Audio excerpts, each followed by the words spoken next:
اللہ اللہ اللہ اللہ اللہ۔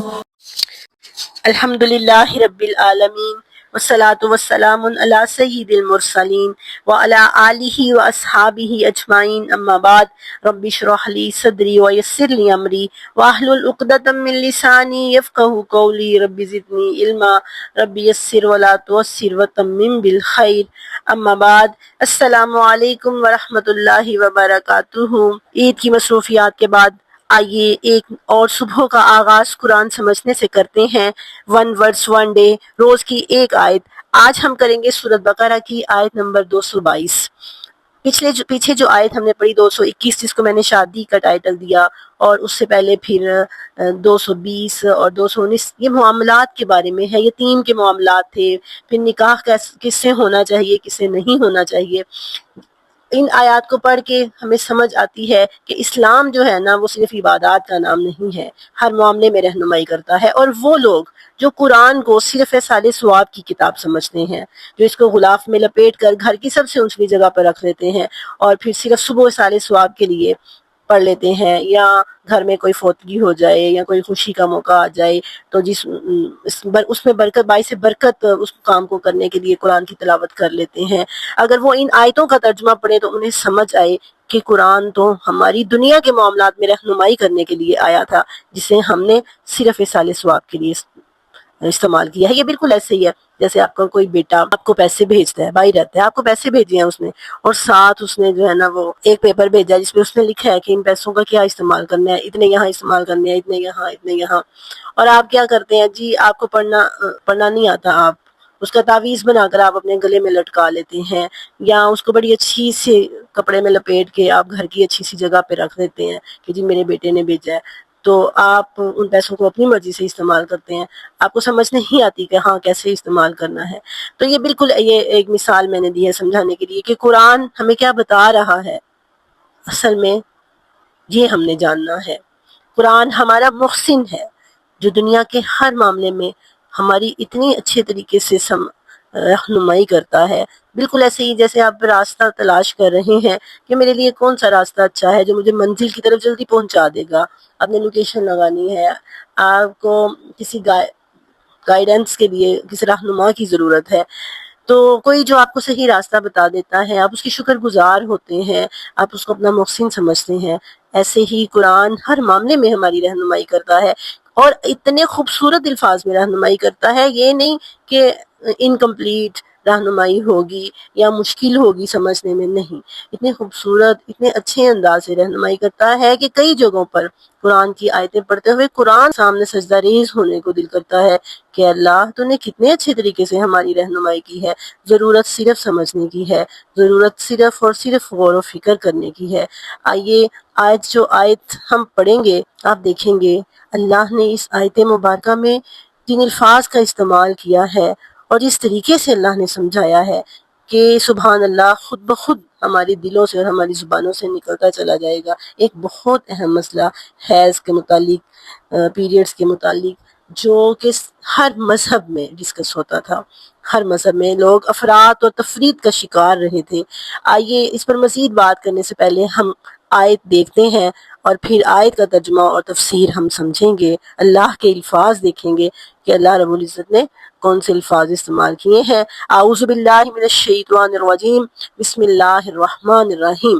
وَيَسْأَلُونَكَ عَنِ الْمَحِيضِ، اور وہ آپ سے پوچھتے ہیں، آپ سے سوال کرتے ہیں، عن المحیض، حیض کے بارے میں۔ قل، آپ فرما دیجئے، ہوا وہ اذن، تکلیف ہے، فَاعْتَزِلُوا النِّسَاءَ، تو دور رہو عورتوں سے، فی المحیض، حیض کی حالت میں، وَلَا تَقْرَبُوهُنَّ، اور ان کے قریب نہیں جانا، حَتَّى يَطْهُرْنَ، جب تک کہ وہ پاک نہ ہو جائیں، فَإِذَا تَطَهَّرْنَ، پھر جب وہ پاک ہو جائیں، فَآتُوهُنَّ، پھر ان کے پاس آؤ، مِنْ حَيْثُ، جہاں سے امرکم اللہ، اللہ نے تمہیں حکم دیا ہے، ان اللہ، بے شک اللہ تعالیٰ، یحب التوابین، توابین کو پسند کرتا ہے، یعنی توبہ کرنے والوں کو، ویحب المتطہرین، اور اللہ پاک رہنے والوں کو پسند کرتا ہے۔ اب یہ جو لفظ ہے نا وَيَسْأَلُونَكَ عَنِ الْمَحِيضِ، کہ یہ آپ سے محیض کے بارے میں پوچھتے ہیں۔ کون پوچھتا ہے؟ وہی صحابہ اکرام جنہوں نے پیچھے نکاح کے بارے میں پوچھا تھا۔ چونکہ پیچھے نکاح ڈسکس ہوا ہے اور آگے طلاق کے مسائل آنے والے ہیں، تو نکاح اور طلاق کے مسائل کے ساتھ یہ پیریڈز کے حیض کے مسائل بھی بہت زیادہ تعلق رکھتے ہیں، کنیکشن ہے ان کا آپس میں۔ اب دیگر مذاہب جو تھے نا، ہر مذہب کے اندر یہ ٹاپک ڈسکس ہوا ہے۔ اسلام سے پہلے جو مذاہب تھے نا، وہ اس ٹاپک کو لے کے افراد اور تفرید کا شکار تھے۔ مثلا جو یہود اور ہنود تھے، وہ ان کے اندر شدت پائی جاتی تھی۔ جب عورت اس طرح سے حیض کی حالت میں ہوتی تھی تو وہ بالکل اس کو اپنے گھروں سے الگ جگہ بنائی ہوتی تھی، وہاں پہ چھوڑ دیتے تھے، یا اگر وہاں پہ نہیں چھوڑتے تھے تو گھر کے کسی محسوس کمرے میں اس نے رہنا ہوتا تھا۔ سب کے بیچ میں بیٹھ کے کھانا نہیں کھانا، سب کے وہ اپنے اس کے برتن الگ رکھنے ہیں، اس کے کپڑے الگ رکھنے ہیں، ہر چیز الگ رکھنی ہے۔ یہی معاملہ ہنود میں تھا، اور یہی یہود یعنی ہندوؤں میں بھی اور یہودیوں میں بھی یہ معاملات تھے، مشرکین مکہ کے اندر اور یہودیوں کے اندر۔ اب جو عیسائی تھے نا، وہ اس معاملے میں کچھ آزاد خیال، وہ طہارت کا بالکل خیال نہیں رکھتے تھے۔ پاکی اور ناپاکی کے معاملے میں اتنی انہوں نے نرمی اپنائی کہ حلال اور حرام کی تمیز ختم ہو گئی۔ اب ذرا غور کریں کہ اگر عورت گھر میں نہ ہو، وہ گھر سے باہر رہے یا کسی محسوس کمرے میں رہے تو کتنا مشکل ہو جاتا ہے گھر کے کام کرنا۔ گھر میں 100 ضرورت کے کام ہوتے ہیں، بچوں کو دیکھنا، ہسبینڈ کو دیکھنا، اور پھر گھر والوں کو دیکھنا۔ کئی کام ہیں جو عورت کے بغیر ممکن نہیں ہے۔ اور دوسرا جو طریقہ کار تھا، جو کرسچنس میں تھا، نصارہ میں تھا، وہ پاکی اور ناپاکی کا خیال نہ رکھنا۔ اور وہ بھی ظاہر ہے نیچر کے انگیسٹ ہے کہ ہر صالح فطرت انسان اور ہر انسان جو آپ سمجھیں کہ ڈیسنٹ یا نائس پرسنالٹی رکھتا ہے، وہ یقیناً پاکی اور ناپاکی کا خیال رکھے گا۔ اس حالت میں اپنی وائف کے ساتھ تعلقات قائم رکھنا نیچرلی وہ پسند نہیں کرے گا۔ اب اسلام اس کے برعکس کیا حکم دیتا ہے؟ اسلام بیلنس کا راستہ دکھاتا ہے، ہر معاملے میں اعتدال کا راستہ دکھاتا ہے۔ نہ زیادتی ہے، نہ افراط ہے، نہ تفریط ہے۔ بیلنس کا راستہ جو ہمیں ملتا ہے ہر معاملے کے اندر، وہ ہمیں اسلام میں نظر آتا ہے۔ اب اسلام کیا کہہ رہا ہے وہ قرآن کی اس آیت سے ہمیں آئیے آیت کے الفاظ دیکھتے ہیں، پھر بات کرتے ہیں۔ وَيَسْأَلُونَكَ، اور وہ آپ سے پوچھتے ہیں، عَنِ الْمَحِيضِ، حیض کے بارے میں۔ اچھا، اب عَنِ الْمَحِيض، عَنِ الْحیض نہیں ہے، عَنِ الْمَحِيض ہے، قابل غور لفظ ہے۔ صحابہ اکرام نے حیض کے بارے میں نہیں پوچھا، مینسٹریشن کے بارے میں پوچھا ہے۔ they don't ask about periods, they ask about menstruation۔ اب یہ menstruation کیا ہے؟ حاضہ یحوز، آپ نے حوض کا لفظ پڑھا ہوگا، اردو قاعدے میں بھی پڑھتے ہیں، جہاں پہ پانی فلو کرتا ہے، پانی بہتا ہے، اسی سے ہے حاضہ یحوز۔ اور محیض اس میں اسم ظرف ہے۔ اسم ظرف کا مطلب کیا ہوتا ہے کہ about place، کوئی جگہ۔ اسم ظرف کیا ہوتا ہے؟ جو ڈسکس کرتا ہے کسی پلیس کو، کسی جگہ کو۔ تو محیض کا کیا مطلب ہوا؟ حیض کے بارے میں نہیں۔ آپ دیکھیے بہت گہرائی ہے اس لفظ کے اندر، اور بہت سے معاملات، پھر نکاح کے معاملات اور پھر آگے طلاق کے معاملات کا تعلق چونکہ اس چیز سے ہے، تو اسی لیے وسعت والا لفظ استعمال کیا، مینسٹریشن، حیض کی جگہ کے بارے میں، جہاں سے جیسے ہوتا ہے نا جسم کے اندر سے کئی گندے مواد نکلتے ہیں۔ اکثر ہم لوگ بڑا اس چیز کو ہوا بنا دیتے ہیں کہ اوہ ہو پیریڈس کے بارے میں بات ہو رہی ہے، یہ تو بڑی سیکرٹ بات ہے، یہ کیوں عام کی جائے؟ ہمارے جسم سے اور بھی بہت سی چیزیں نکلتی ہیں دن بھر، ہمارے ناک کا بہنا، ہوا کا خارج ہونا، یورن کرنا، اور پھر موشن، یہ ساری چیزیں جسم سے نکلی ہوتی ہیں۔ ان پر بات کرتے ہوئے ہم یہ رویہ جب نہیں اپناتے تو یہ بھی ایک ایسے ہی نیچرل پروسیس ہے، اس پر بھی بات کرتے ہوئے ہمارا یا ہنسنے والا یا منہ چھپانے والا رویہ نہیں ہونا چاہیے۔ اگر آپ کے پاس بچے ہیں 12 سے 13 سال کی عمر کے تو ان کے ساتھ ڈسکس کریں گے، یہ مسائل ان کے ساتھ ڈسکس کرنے چاہیے۔ تو فرمایا کہ یسألونک عن المحیض، حیض کی جگہ کے بارے میں، منسٹریشن کے بارے میں آپ سے پوچھتے ہیں۔ آپ ان کو کیا بتائیے؟ قل، آپ فرما دیجئے، وَأَذَن، وہ ایک تکلیف ہے، اذن وہ ایک تکلیف ہے، یعنی عورت جب پیریڈز میں ہوتی ہے تو گویا وہ اس وقت النس یا سکنس کا شکار ہوتی ہے، کہیں نہ کہیں وہ بیماری کا شکار ہوتی ہے۔ اذن بیماری کو کہتے ہیں، گندگی کو کہتے ہیں، یعنی جسم سے کسی قسم کی بھی گندگی کا نکلنا۔ It's not a big deal, ہمارے جسم سے ہر وقت کسی نہ کسی طرح سے وہ مواد نکل رہا ہوتا ہے. So it's not big deal. تو عورت جو ہے وہ اس وقت تندرست نہیں ہوتی، وہ ہیلدی نہیں ہوتی، وہ اس کے اندر کہیں نہ کہیں جسمانی لحاظ سے یا مزاج کے لحاظ سے اس کے اندر چڑچڑا پن آیا ہوتا ہے. وہی بات آپ اس سے عام حالت میں کریں گے، وہ اس طرح سے ریئیکشن نہیں دے گی، اوور ریئیکٹ نہیں کرے گی. لیکن اس حالت میں جب آپ اسے کچھ کہیں گے تو اس کا ریئیکشن اور ہوگا، اس کے اندر چڑچڑا پن آیا ہوگا. تو یہ سائنٹیفکلی بھی اگر دیکھا جائے نا تو یہ ایک ایسی چیز ہے کہ آپ دیکھیں مردوں کا جسم تھوڑا جیسے جیسے وہ بلوغت کو پہنچتے ہیں ان کی آواز بھاری ہونا شروع ہو جاتی ہے، جسم پر موٹے بال نکلنے شروع ہو جاتے ہیں، ان کی سکن عورتوں کی نسبت ہارڈ ہونا شروع ہو جاتی ہے کیونکہ ان کے جسم کے اندر سے یہ میٹیریل نہیں نکلتا. اور عورت جو ہے چونکہ اس کے جسم سے یہ امپیور کہیں گے مواد جو نکلتا ہے تو اس کی وجہ سے پھر کیا ہوتا ہے وہ نازک ہو جاتی ہے، اس کی سکن نازک ہونی شروع ہو جاتی ہے. تو اس کے جسم میں خوبصورتی آنی شروع ہو جاتی ہے کیونکہ یہ گندگی اس کے جسم سے نکلنی شروع ہو جاتی ہے. تو فرمایا ہوا ازن، یہ ایک تکلیف ہے، یہ ایک گندگی ہے. دونوں چیزیں اس کے میننگ میں آ جائیں گی، گندگی ہے، تکلیف ہے. اور ہر سلیم متبع انسان جو ہے وہ گندگی سے ظاہر ہے دور رہنا چاہتا ہے. اور اسی لیے فرمایا اگلا حکم دیکھیے آگے کیا حکم اللہ نے دیا. قل ہوا ازن، آپ فرما دیجیے یہ تکلیف ہے. فاعتزلوا النساء فی المحیض، منسٹریشن کی اس حالت میں، حیض کی اس حالت میں عورتوں سے دور رہو. اعتزلا یا تعزلو کا مطلب ہوتا ہے دور رہنا. کیا لفظ سمجھ آ رہا ہے اس سے؟ اعتزال لفظ سے معزول ہونا، یعنی کسی چیز سے معزول ہو جانا.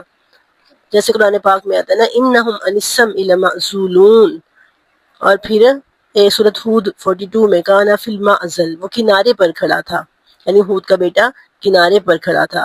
اور انہم عن السمع لمعزولون کا مطلب ہے کہ شیطان جب آسمانوں پر چڑھ کر باتیں سننے کی کوشش کرتے تھے تو انہیں کناروں سے دور کر دیا جاتا تھا. الگ ہونا، الگ ہونے سے اب کیا مراد؟ عورت کی کنڈیشن کی وجہ سے مرد کو حکم دیا گیا ہے کہ وہ عورت سے دور رہے. اب دور رہنے سے کیا مراد؟ فاعتزلوا النساء فی المحیض.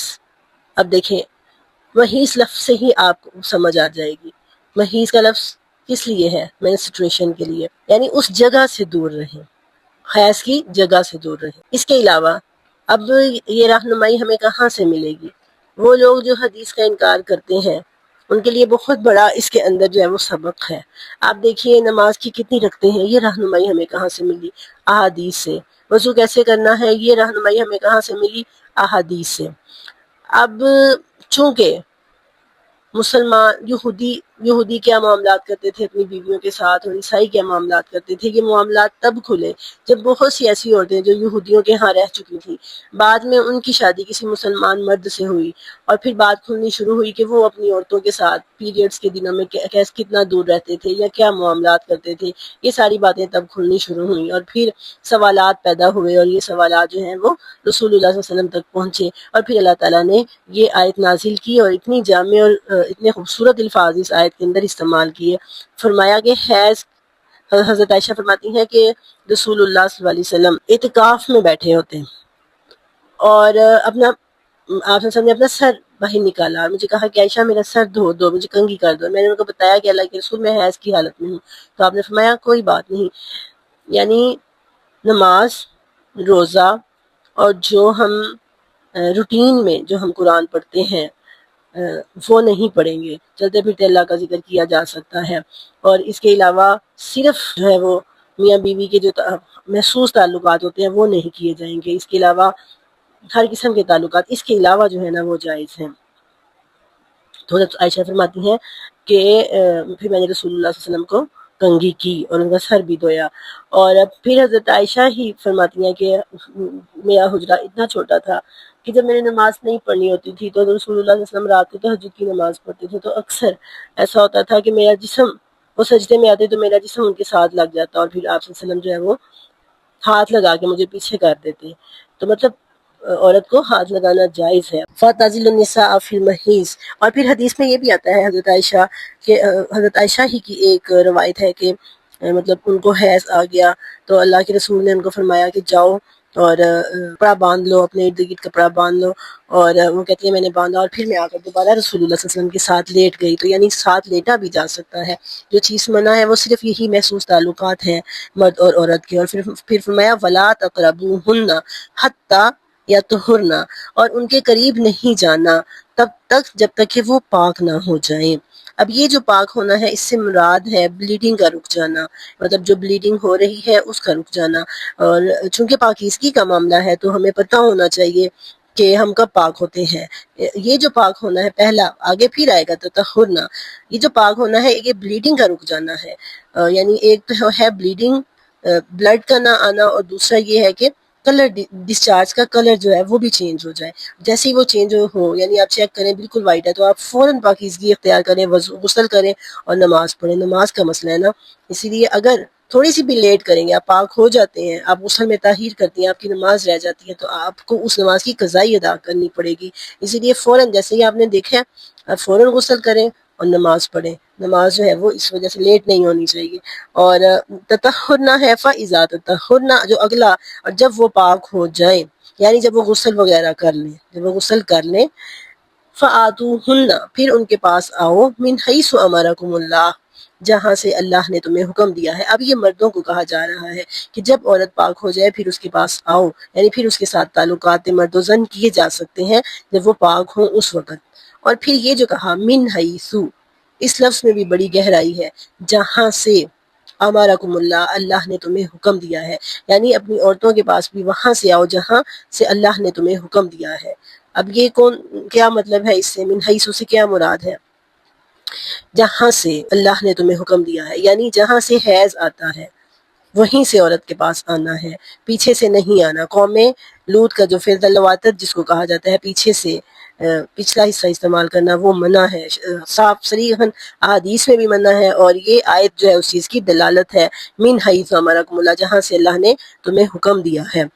اور پھر آگے فرمایا ان اللہ یحب التوابین و یحب المتطہرین، کہ اللہ تعالیٰ جو ہے وہ توبہ کرنے والوں کو پسند کرتا ہے اور پاک رہنے والوں کو پسند کرتا ہے. یعنی اگر کوئی غلطی ہو جاتی ہے پاکیزگی میں، کسی طرح سے بھی غسل کرنے میں کوئی کمی رہ جاتی ہے یا پاکیزگی اختیار کرنے میں کوئی کمی رہ جاتی ہے، توبہ کرنے پر اللہ تعالیٰ خوش ہو جاتا ہے اور اللہ تعالیٰ پاک رہنے والوں کو پسند کرتا ہے. یعنی مومن کی ظاہری اور باطنی دونوں پاکیزگی اللہ کو مطلوب ہے. اللہ یعنی اندر سے بھی مومن کا پاک ہونا اور باہر سے بھی پاک ہونا دونوں اللہ کو قبول ہیں. تو یہ حیض کے مسائل ہیں جو ہمیں قرآن سے سمجھ آتی ہیں. باقی مزید احکامات کو سمجھنے کے لیے ہمیں احادیث کی طرف رجوع کرنا چاہیے، جہاں سے سارے مسائل، کتنے دن ہوں، کلر کی کیا کنڈیشن ہونی چاہیے، غسل کس طرح سے کرنا ہے، غسل جنابت کس طرح سے کرنا ہے، غسل حیض کس طرح سے کرنا ہے، یہ سارے مسائل ہمیں احادیث سے پتہ چلتے ہیں، جن کا مطالعہ ہمیں ضرور کرنا چاہیے. اپنی بچیوں کو بھی سمجھانا چاہیے، بچیوں کو بھی جیسے ہی وہ اس عمر کو پہنچے ان سارے مسائل سے آگاہ کرنا چاہیے. تو اللہ سے دعا ہے کہ اللہ تعالی ہمیں عمل کرنے کی توفیق عطا فرمائے. آمین. واخر دعوانا ان الحمد للہ رب العالمین وما علینا الا البلاغ المبین.